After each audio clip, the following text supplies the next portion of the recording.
আজকে আমি কাঁচা কলা আর চিংড়ি দিয়ে করব কাঁচকলা চিলি।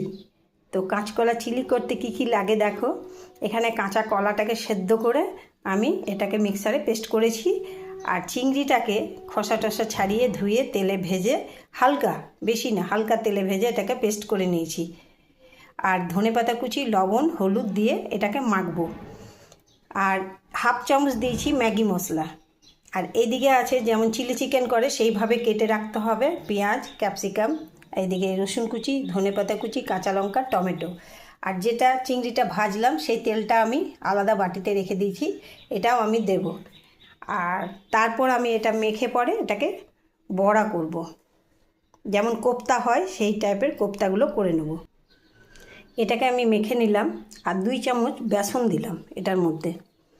বেসন দিলাম, বেসন দিয়ে সম্পূর্ণ মেখে, আর এই তেলটা যে রেখেছিলাম চিংড়িটা ভেজে সেই তেলটাও এখানে আমি 1 চামচ মতন দিয়ে দিলাম, যেটা সেন্ট উঠবে, এটা ভালো।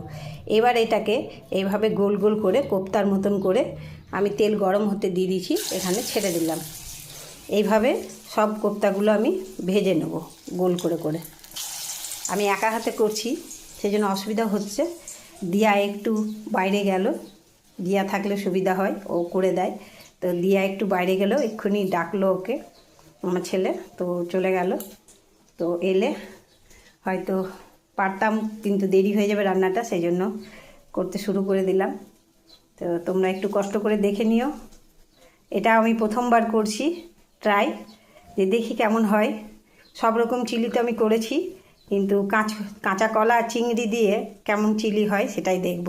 আর খেয়ে যদি ভালো লাগে তাহলে তোমাদেরকে অবশ্যই এটা দেখাবো। বড়াগুলো ভাজা হয়ে গেছে, কোপ্তাগুলো এবার আমি একটা একটা করে আমি তুলে নেব বাটিতে। লাল লাল করে ভেজে নিয়েছি।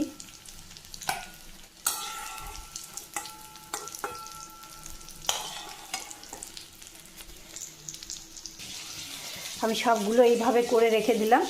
করে রেখে দেওয়ার পর একটু হাতটা ভিজিয়ে নিলাম, হাতটা ভালো করে ধুয়ে তারপরে জল হাতে এটা যদি এরকম করে করবে তাহলে আর সুন্দর গোলও হবে আর হাতেও লাগবে না। আর এইভাবে ছেড়ে দেওয়া হবে গোল গোল করে। এইভাবে আমি সব কটাই ভেজে নেব, ভেজে তুলে তারপর আবার তোমাদেরকে দেখাচ্ছি। এখানে যে চিংড়ি যে ভেজেছিলাম সেই তেলটা ছিল, তার মধ্যে 2 চামচ অ্যারারুট হোক কিংবা তোমার কাছে কর্নফ্লাওয়ার যদি থাকে তো সেটাও দিতে পারো, যেটা থাকবে সেটাই দিবে।